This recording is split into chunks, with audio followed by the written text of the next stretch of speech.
ज्यादातर लोगों को तुर्क, मुगल या अंग्रेज याद आते हैं, लेकिन सवाल यह है कि भारत पर पहला विदेशी हमला कौन सा था। इस सवाल का जवाब हमें बहुत पीछे, लगभग 326 ईसा पूर्व में ले जाता है।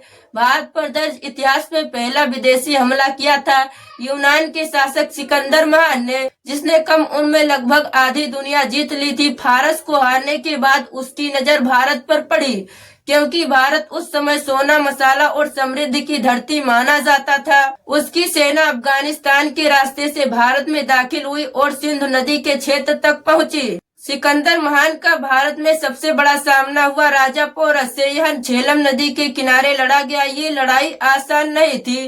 राजा पोरस की सेना और हाथियों ने सिकंदर की सेना को कड़ी टक्कर दी। हालांकि चालाकी से सिकंदर ने युद्ध जीत लिया, लेकिन वो राजा पोरस की बहादुरी से इतना प्रभावित हुआ कि उसने फिर से उसे ही वही का राजा बना दिया। यहीं से एक सच्चाई और सामने आती है। सिकंदर भारत जीत नहीं पाया क्योंकि उसकी सेना थकी हुई थी और भारत की ताकत देखकर वह डर गई थी और आगे बढ़ने से मना कर दिया था। कहा जाता है कि सिकंदर की सेना ने मगध की सेना की खबर सुनकर आगे बढ़ने से साफ इनकार कर दिया, इसीलिए सिकंदर को वापस लौटना पड़ा। सिकंदर के हमले ने भारत को एक बड़ा सबक दिया, जब तक देश अंदर से मजबूत नहीं रहेगा तब तक बाहर से हमले होते रहेंगे।